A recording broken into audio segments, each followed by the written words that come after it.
Hello, everyone. Welcome. My name is Cassidy Diamond. I am the Associate Director of Public Programs and Events here at the International Documentary Association.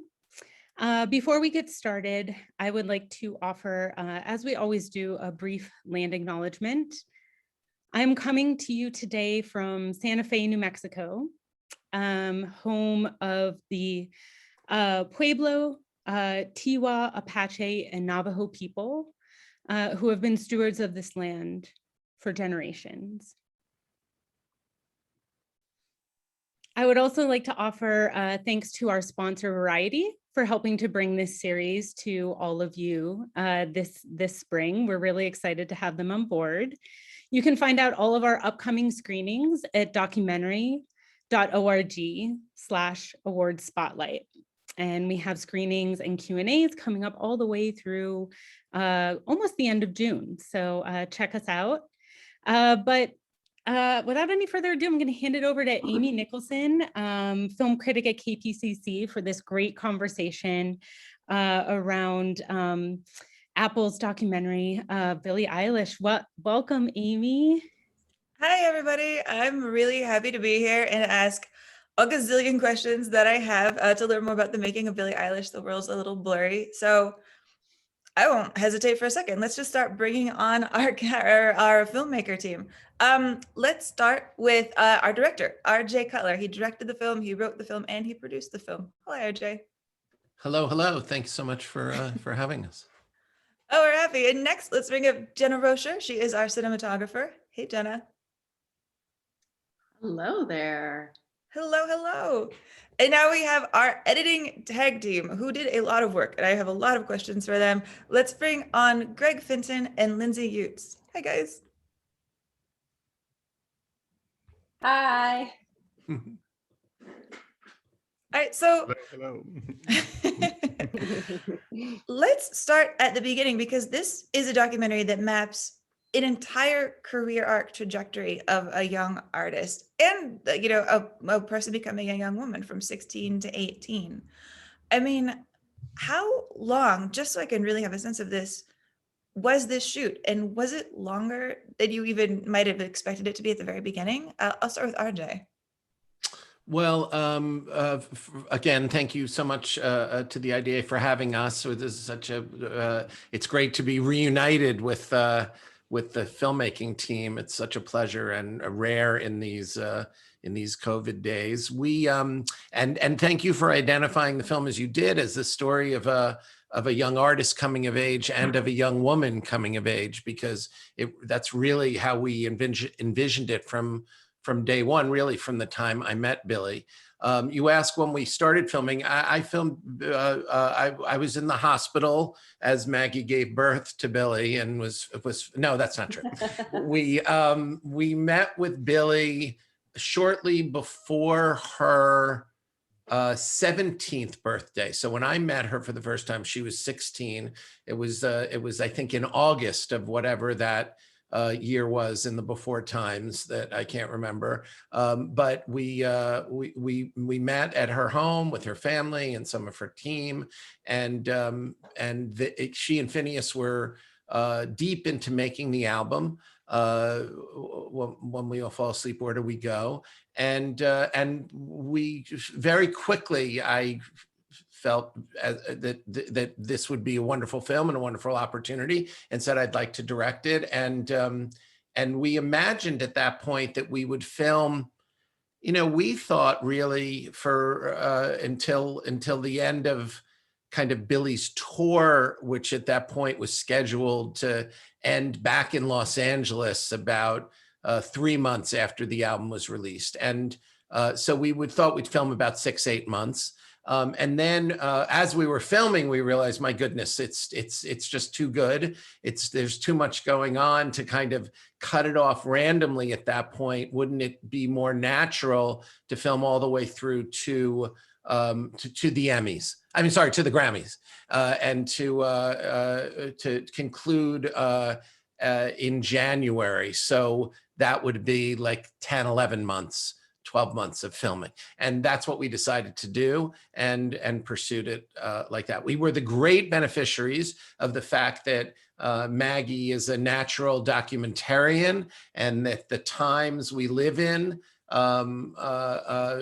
mean that everybody's got a high def camera in their pocket, and a natural documentarian with an iPhone can and a willing subject, as Maggie had in Billy and Phineas, could capture a lot of footage, and there was a lot of footage, and then we inherited some stuff that the label had shot as well. So we had a remarkable archive of material to work with from before we started shooting. Yeah.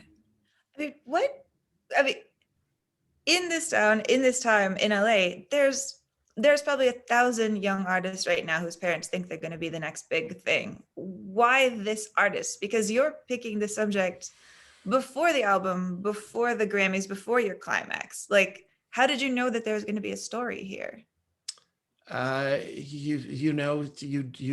Some of it is instinct. Some of it is the connection that you have with the subject when you meet them.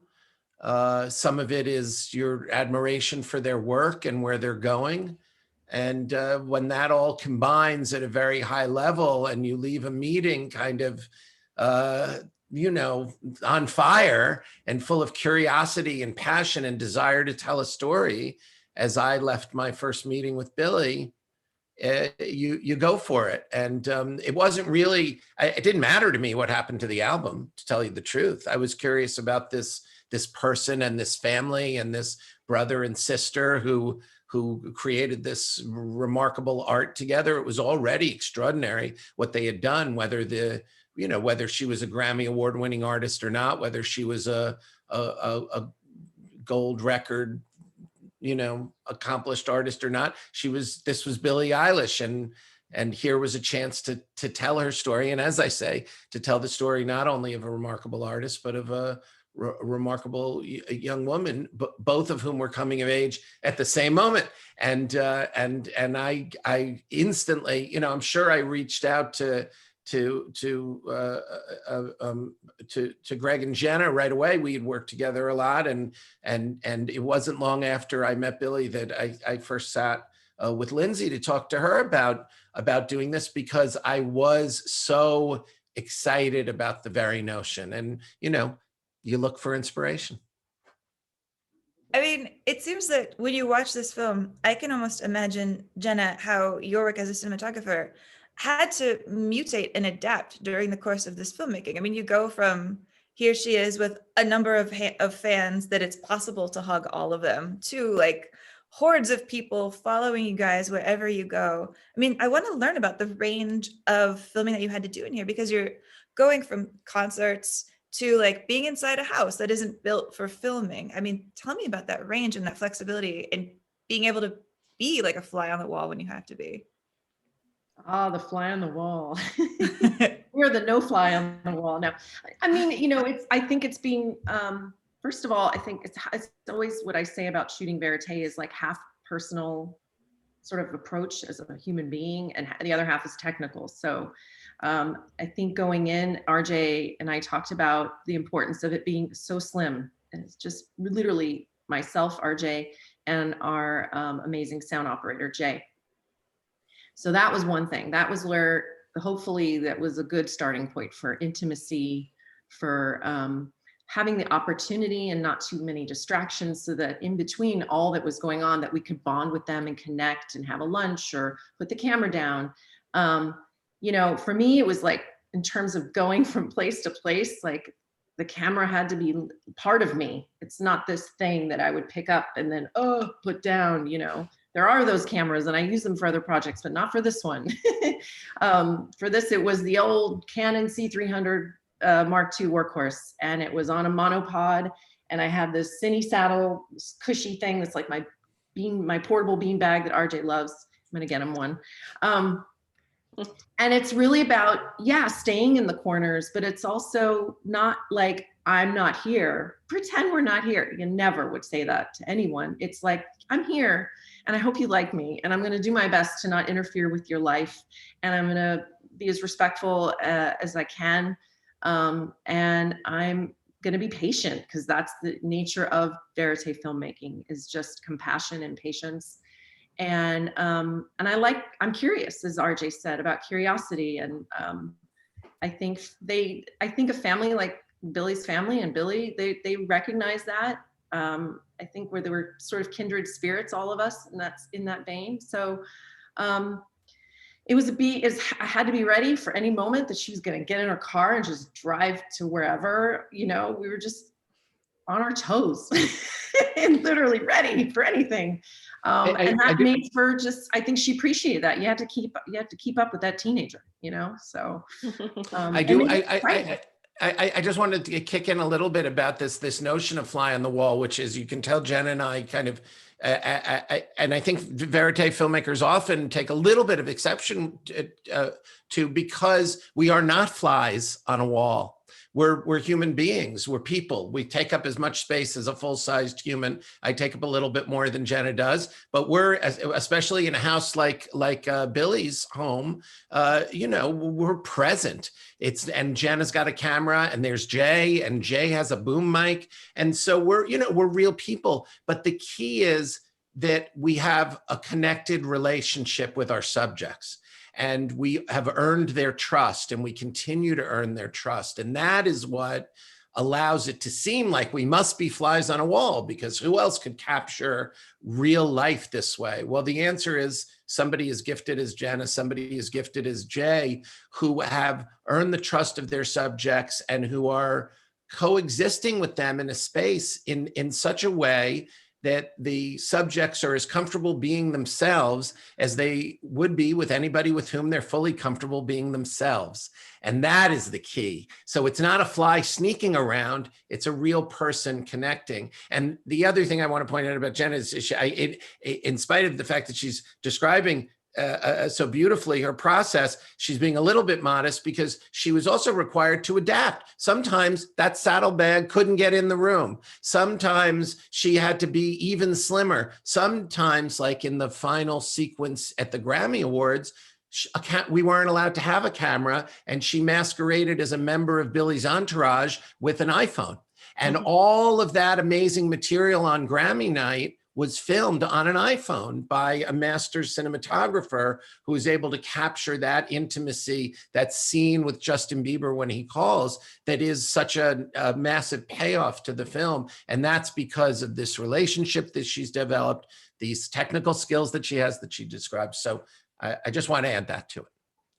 No, I absolutely love that we're talking about this so much, because yeah, like that ability of a documentary filmmaker to build that trust with their subjects, I feel like does get unacknowledged. So I'm really glad that we are bringing it up, especially in a film that's so much about intimacy and relationships and this very intense family bond. And the idea of a group of people coming together, I think, is really cool. And then it makes me almost think that, with the glimpses we see in this film of Billy being interested in becoming a director herself, that she's getting to watch you guys a little bit too, and see how films get made on another sort of scale. There's like a mutual learning, cross-pollination, if that makes sense.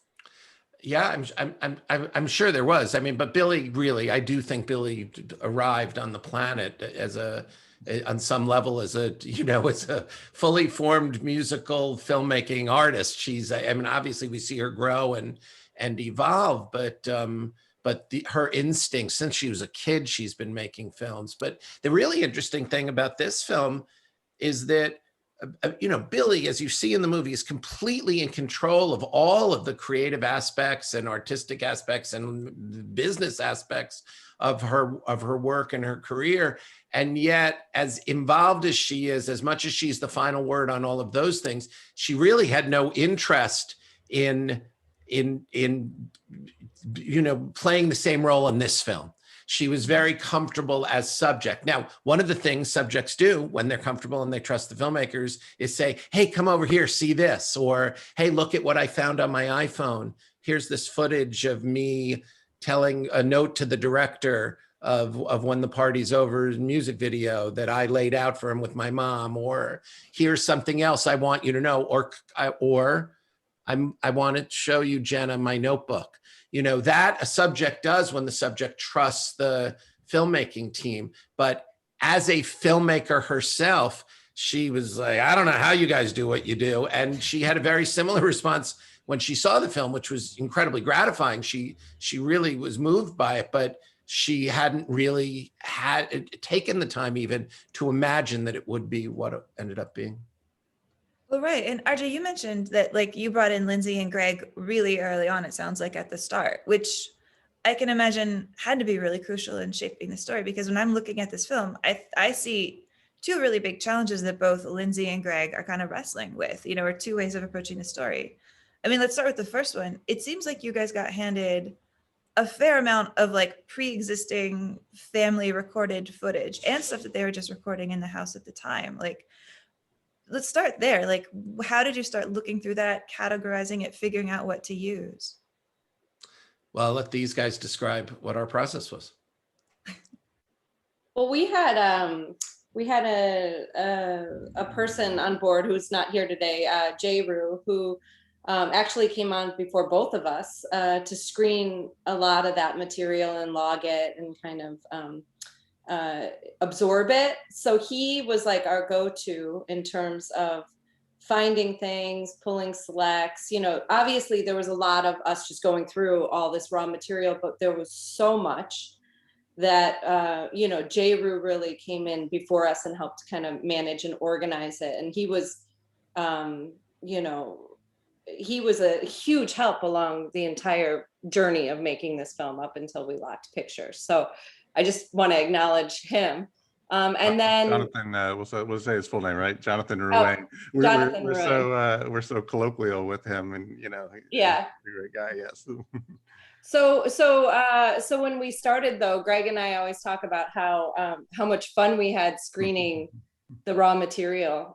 We came in and spent weeks just looking at both the stuff that RJ and Jenna had shot, and then, you know, the material that we inherited.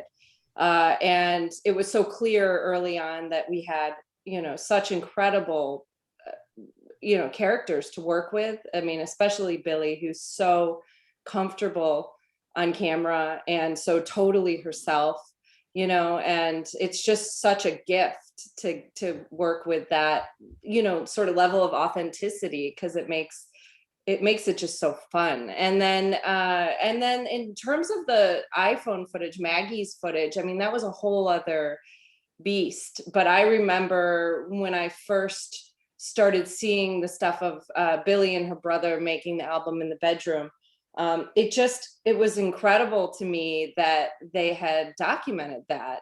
And what a privilege to get to watch that creative process unfold.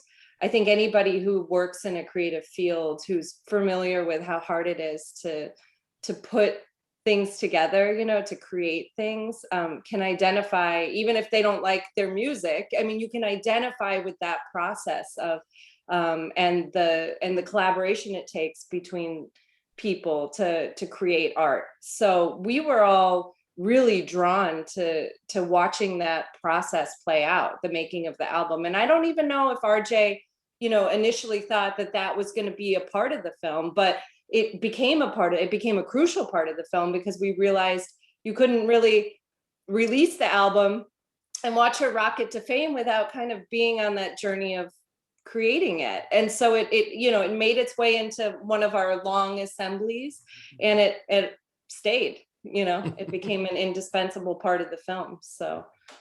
And these assemblies were long, correct? Like, I'm hearing they started at what, like 17 hours longer? Longer. The cuts, Oh my God. I think the first cut was 20. The first cut was 25. And then the hours. next cut was 30 something. Yes, then we added. Then we added. And then we started pulling back. Yeah. It was at least 7 or 8 versions before we were able to screen in a single day.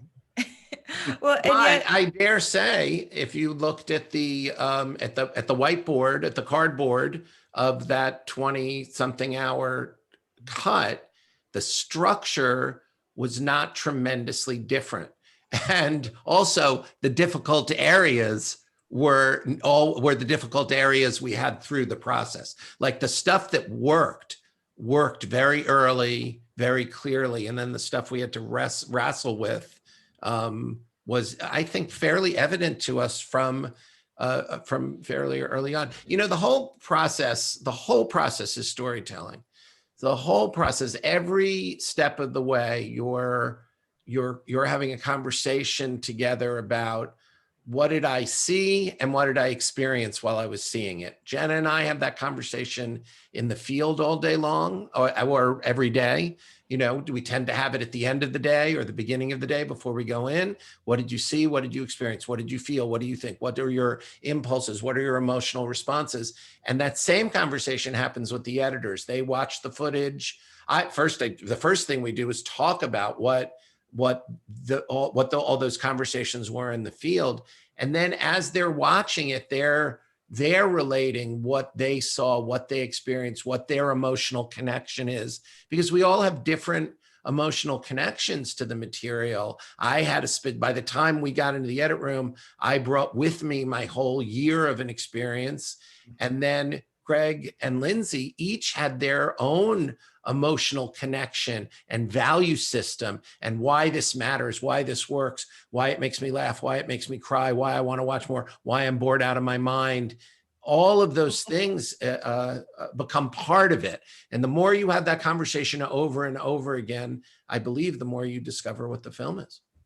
And Yeah, I I can't say, like, I can't stress how important that was to have that time in the beginning to just screen, and not, as editors, to just be screening and not worrying about how are we going to make something out of this? How are we going to edit it? Just to have that visceral experience of us getting to know the family, because, you know, we didn't actually physically meet the family till toward the very end of the project, but we get to know them through watching the footage and experiencing it. And it was just such a joy to have that time. And I think that the film, you know, all films that are done that way greatly benefit from that process. It sounds like it, because the stuff that you guys agreed to keep in the edit, I think is really striking. You know, you don't have the scenes of like her in a conference room with a bunch of like people in suits who work at the label. You know, We have the scenes, but Yeah, you don't but have you to don't watch use them. them. Lucky you don't have to sit through them. Right. Instead, you put those scenes away for stuff like Billy washing her car, Billy doing her laundry when she comes home from tour. I mean, did you have sort of like a mantra in your head of like what you were trying to tell, or with the images that you picked? Well, we had Guiding light, a very clearly kind of articulated sense that we were telling the story of an artist coming of age and a young woman coming of age, and kind of everything is that. Certainly the business mattered, but what did you really need to know about the business? You need to know that she's in charge, and that it's growing, and you know, a little bit of it goes a long way. You know, part of it is that you watch everything and you identify the things you love that you think must be in the film, and then you put those things together. And if you're at 25 hours, you don't bother talking about the rest. You know, you do say to each other at times, "Do we have this? If only we had a scene. If they're going to fight in the kitchen about a song that they're writing that Billy doesn't like and Phineas does like." Do we have that scene where they're writing the song? Maybe let's dig through everything and find it. So there's practical, of course, but mostly it's a very instinctual, impulsive. I respond to these things. I put those things all together. You know, it's rare that it's 25 hours of stuff you love. You know, it's usually some films you're building up. You've got that course of scenes that work and you build up around them. In this, it was a reduction. It was like a sauce, you know, it was reducing over the flames over time. And that reduction, each cut got shorter and shorter, except the second one, which got longer, but each cut got shorter and shorter. And eventually you got it to where it was, you know, it was very concentrated all around the telling of the story that we witnessed and experienced in the field, and Greg and Lindsay and J. Root witnessed and experienced as they were watching the footage. Well, I also think we benefited from just being a team that was totally on the same page about the material that we were drawn to. I mean, there were obviously disagreements about certain scenes, but I mean, overall, we were all, we all were drawn to the same thing, and none of us wanted to make a kind of traditional film about a pop star. We didn't want to, if it felt expected, we didn't want it. We wanted the other scene. We wanted the scene of dad talking about her getting her license and going out into the world. We wanted those scenes, and there was never any, we never had to fight each other on that, which was really lovely. Well, I mean, I love that you guys are a united front on that, because you're right. Like, there is, that kind of literal $1 million question when you're doing a doc about a pop star. Like, are you going to be able to like break free of what the label wants you to make? There is that idea that a lot of these docs can kind of be the same. How were you able to kind of negotiate that you wouldn't have kind of constraints where the label wouldn't be like, we want it to look like this, and we don't want a scene where you have your like star saying that she hates writing songs and doesn't want to make another album? Well, they listen, day one, you say, if we're going to do this, we're going to spend 2 years making a film, a year shooting, and a year editing, and then another year getting it out into the world. That's 3 years of our lives. And we want a film that folks take seriously. And if y'all have Final Cut, they'll take it a lot less seriously than if I have Final Cut. So we can't do it unless I have Final Cut, and they say yes, and that's awesome. But they say yes because they're making a film about well, they say yes because they want a good film, I think, but they're also informed by the fact that Billie is so authentic and real. She wouldn't want a film that was artificial made about her. And there was no resistance when I said the same things to her. And then I must say, everybody at Interscope, everybody throughout the process supported that. There was never it's not to say that they didn't have feedback, they didn't have thoughts, they didn't have ideas, but nobody was asking us either to make a particular kind of film or to not make the film that we were making. There was John Janik and everybody, John Janik on down. We have a team of partners at Interscope. Justin Lubliner, who runs Billie's sub label at Interscope. These guys they backed me, and that means they backed us and our team in doing what we were doing every step of the way. And by the way, that meant they didn't really see anything until extremely late in the process. We were almost done. We were longer than we are now. We were probably 20, 30 minutes longer than we are now. And it was COVID. So they were our first audience, really, and maybe our only audience. The only time we actually watched the film on a screen with other humans in the room was when we screened it for them. And their feedback was incredibly valuable, but it was not at all about what kind of a film we were making. It was they loved it, and they were, which was great. Well, what I think is so interesting about your career, RJ, is, like all the way back to something like The War Room, you seem to enjoy the extra dynamic of like working with subjects who are very savvy about image and who know the power of camera and who care about how they're presented. Like, you're not sort of you're not Tiger Kinging and being the first person these people have ever like had a camera putting in their face. You're working with people who are very aware about presentation. Why are you drawn to that, to the people who care? And was there anything in making this that reminded you of doing something like The War Room? Well, yes. And it's so interesting. That's such a kind of a keen insight, and I thank you for it. I've never really considered that to be consistent among my subjects. We've certainly worked with, with high school kids and college kids and young physicians and people who are not necessarily media savvy. To me, the consistent thing, and certainly this is something that harkens back to The War Room, is that everybody's pretty much involved in something that matters more to them than the fact that they're being filmed. The stakes are higher than being filmed, and so that media savvy that you're referencing, which, by the way, I think the entire culture has to a degree now. But that media savvy is less important than making the album. It's less important than doing the show. It's less important than running the campaign. And so I think that allows you that they in a way that encourages the subject to trust you to make the film. I've really never, I don't think I've ever encountered a subject who wanted to make the film. You know, and the longer you film with them, the more they realize they have no idea what we are doing.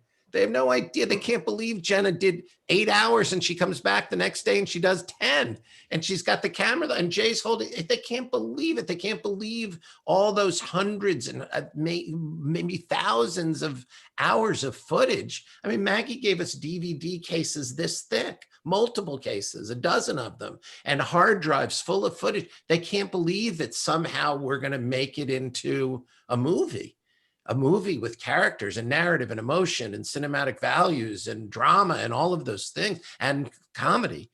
You know, they just don't. So this is part of why they invest their trust in you, you know, because they see you actually doing the gig. And I think that's a big part of it. Well, and I'm glad you brought up American High, because I was thinking, you know, you did your famous documentary American High in 2000, and that's the year before Billy was even born. I mean, when you're making this, are you learning a new learning curve of a new generation? Well, you're learning. Yes. By the way, Greg edited. That was our first time working together. Greg was one of the editors on American Eye, and Jayru, the aforementioned Jayru, was one of the story producers on American Eye. So a lot of this, you know, was informed, and the aspirations of American High, which mixed verite and subject shot footage, I think are fully realized in this film. Because the technology and the culture have advanced to the point where everybody's got these hard drives full of footage. Certainly, if you're Billie Eilish, you have these hard drives full of footage. And what we started out pursuing in American High really reached fruition here in terms of form. In terms of learning new, you're always learning new when you're with new people, you know. So sure, this is a whole new generation. Billy's a whole new generation. I mean, Billy was born in December of 2001. So every moment we encountered for me was new. What about you, Jenna? Was it new? I mean, we needed translations, you know. I had never, anyway, there's plenty of language that we were unfamiliar with. I didn't know what, oh God, I feel so old admitting this. I didn't know what fire meant. Right, something's really, really cool. What else was hard? there? It's hard. That's hard. Hard. Right. I was like, what? Yeah, that's when she would be looking to F with something as praise. I F with that is I'd never heard that before. I was like, what do you mean you do? What you did? Who did? Oh, I see. It means you like it. It means you really like it. Well, that makes sense to me. I get that. That's why that's a good repurpose of the F word. That there's language, but there's so many things. There's so much. Why does Billie connect with her audience the way she connects with her audience? That's a starting question. And when you start with that question, the things that are revealed to you that are not just deeply generational, but also deeply human, and about art and about the moment you're living in and all of those things, and voice is given to it in the film, particularly when Maggie has that speech at the end at Red Rocks towards the end about what it's like to be a teenager now, but it's articulated also every step of the way. It's like, well, I mean, that's and in the imagery, sorry. Well, that's where the musical performances, I think, really come into play, because you can't understand Billie Eilish unless you watch her perform and watch her audience react to her performing.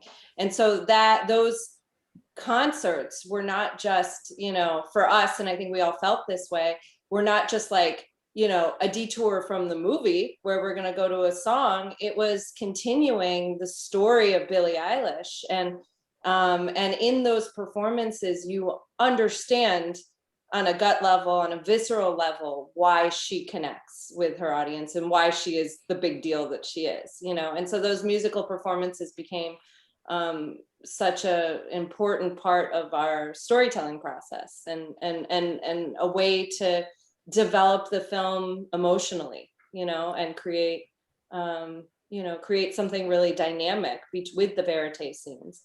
Exactly, because you made the decision that I thought was so striking to like have a lot of these musical numbers, not even just like play out in full, but to have songs that we hear more than once, you know, to have a song like Listen Before I Go to take the space in a documentary, even though I know you're trying to cut it down, to take the space to fill it up with playing that song 3 times in the film. Yeah. Well, and Well, that's a exchange- leitmotif, that film, but go on, Jenna. Oh Speak no, to the just to be performance. the performances informed me so much about how to just even approach her. And I would always, you know, she'd have these meet and greets before shows where she would be with her fans, and there would be so much crying. I often would look over at RJ and we'd all be weeping because it was just it was so deep, her connection to her fans and her love for her fans. And as much as I would love to film her during her performances, filming her fans reacting to her, and the exchange that was going on was so impactful, you know, in the moment. And obviously in the way it's translated in the film. And I was also just going to add, you know, that we're obviously filming this, you know, rising star. She'd be in a meeting with her label, or she'd be doing something very much like, you know, that pertains to her career, and you're just in awe of her, like her ability as a 17-year-old to just to hold her space and to, you know what she wants. But then she'd be like, you know, she'd go in the backyard and get on her, like, you know, her climb a tree. Like one night we filmed her climbing this tree. Like she would just she'd be a teenager. And that's what I love. Like even in the scene where she gets her license and the moments leading up to her leaving and saying goodbye, you know, it's just visual things, like just her getting ready and putting her keys like in her little pocket. Like it was putting so her relatable pillow to on me. her foot. And the pillow on the foot, and the keys in the front jean pocket. I mean, like that was me when I got my license and put my jean. I just, the fact that you could go, that was so fascinating to watch, obviously her career side of her, the musician, the artist, visionary, you know, but also just a teenager was just equally. But then, and also, again, Jenna is in performance. She's filming performance in a way that you rarely see. And for us, it harkens back to the classic verite films like Don't Look Back and Give Me Shelter, where they're filmed so intimately, so emotionally. And we talk about trust a lot. Billie trusted Jenna to be on stage with her. The word to the crew was, if wherever Jenna wants to go is fine by me.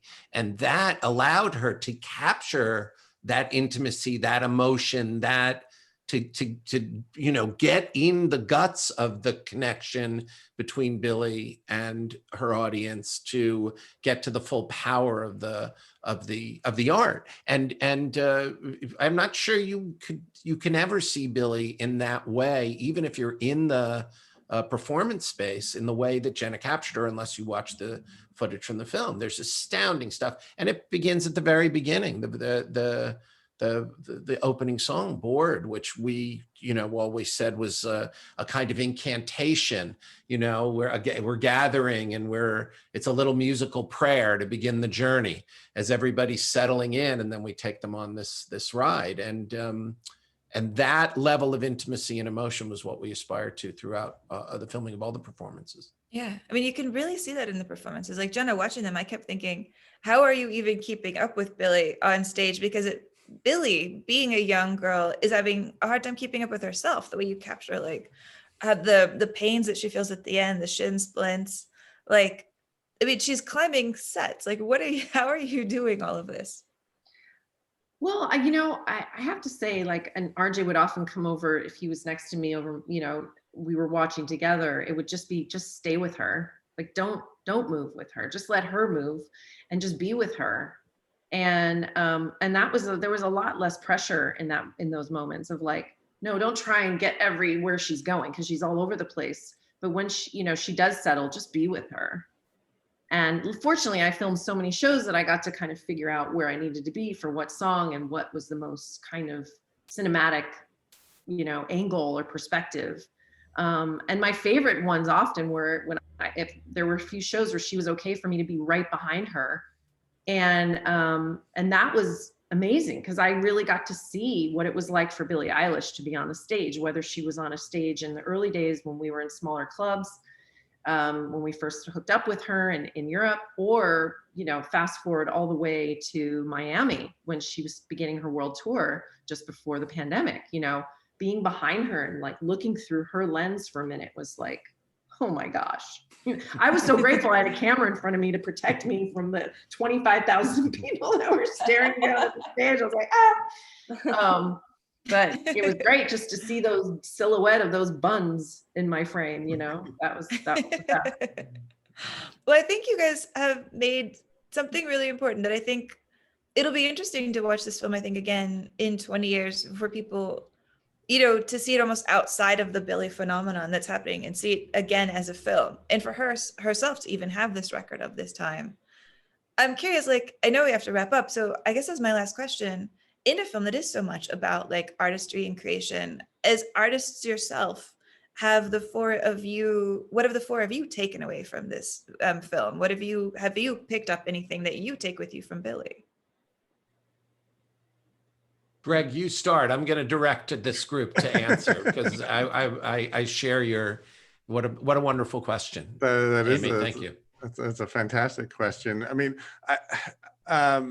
I guess what I take away from it is just the beauty of persisting in your vision and what you believe, and you're trusting yourself and trusting your art that enough to that get it out there in the world, and that it will blossom and it will be appreciated. And that, I mean, the greatest thing about Billie is, to me, is just that she knows what she wants and she knows when she's right.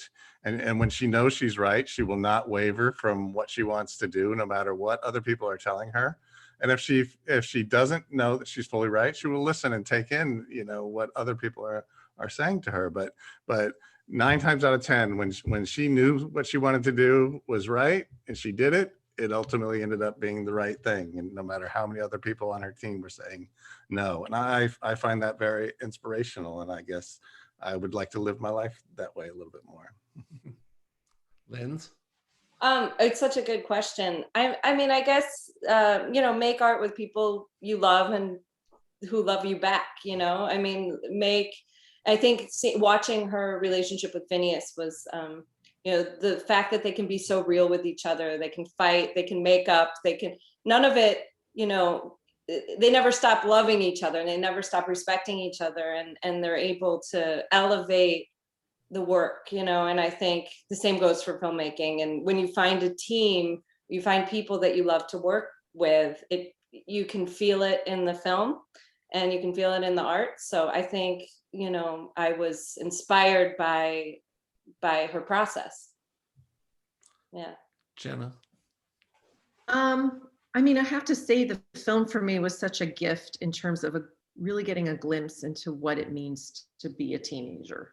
And it was just watching her navigate with all these things that Lindsay and Greg spoke to, her own family life, navigating what it meant to become famous and trying to figure that out with such grace, with like such uncompromising confidence, but yet her vulnerability at that age. I think when we're younger, we're so scared to be vulnerable, and her willingness to be vulnerable, not just in front of our cameras, but just for her own self and to show her fans that it's okay to be vulnerable.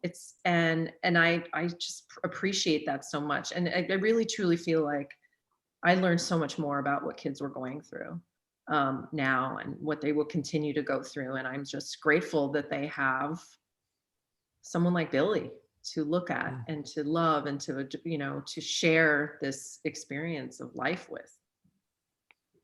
I share so much of the things that everybody has said in terms of the takeaway and how much I value having had this experience. I think on some level, the most resonant and emotional part of it for me has been the connection, the dynamic, the relationship between making art and making family.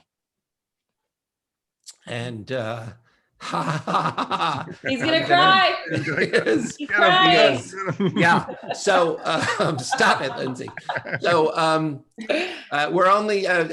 By the way, Lindsay had a kid. How many weeks ago? 5 weeks ago. And our